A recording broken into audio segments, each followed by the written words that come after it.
Buon pomeriggio a tutti dall'ippodromo Arcoveggio. Cominciamo la giornata di oggi col premio Last Lord riservato a buoni 4 anni, non vincitori di 38.000 euro in carriera. Sono in 5 dopo i ritiri dei numeri 6 e 7, 1 Costante Jet, Alessandro Gocciadoro, 2 Carosio Light, Francesco Pettinari, 3 City Lux, Riccardo Pezzatini, 4 Conrad Di Poggio, Roberto Vecchione, 5 Cerbero 3B, Tommaso Gambino. Tutti a rete, solo City Lux rinuncia al lancio.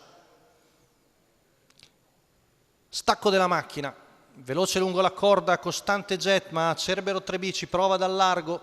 Poi Conrad Di Poggio che cerca di sistemarsi in seconda posizione alla corda. Insiste Cerbero 3B, mette mezzo cavallo davanti, ma Costante Jet sembra il punto di riuscire a rientrare. Insiste Tommaso Gambino dopo 200 metri molto violenti in 13,7 e alla fine riesce a passare Cerbero 3B davanti su Costante Jet, poi Conrad Di Poggio, Carosio Light e in coda City Lux.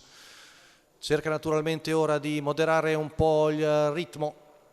14,7 la seconda frazione, sempre però un 28,4 per il primo quarto. Fila indiana con Costante Jet adeguato al secondo posto nella scia del battistrada, Conrad Di Poggio, Carosio Light e poi City Lux. Ancora una frazione in 15,9, viene fuori 44,3 per i primi 600 metri. Adesso Carosio Light abbandona la corda come suo costume, avanza al largo ma non trova anticipi, anzi Costante Jet rimane nella scia di Caronte 3B, viene fuori il primo giro in 1 minuto tondo tondo con Carosio Light, coda al vento che affianca il battistrada, poi Costante Jet, mentre anche City Lux prova ad avanzare ma non riesce a tenere la pariglia. Intanto viene via il primo chilometro in 1,14,7, Carosio Light dà un severo attacco a Cerbero 3B e mette una testa davanti il figlio di Gruccione Jet, sembra già sul punto di poter passare a 400 metri dalla conclusione. Carosio Light è in vantaggio,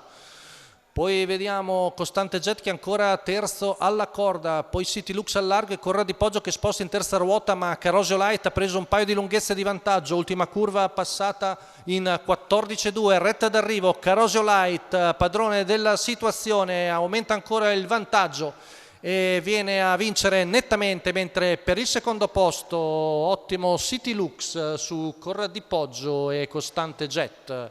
1,57,6, 1,13,2 la media al chilometro per Carosio Light, Francesco Pettinari, il training di Lorenzo Baldi, la scuderia Team Fire Trotter. Ottima veramente la prestazione del figlio di Gruccione Jet, dopo percorso esterno è passato a 400 metri dalla fine e ha staccato con disinvoltura Carosio Light alla prima di Bologna.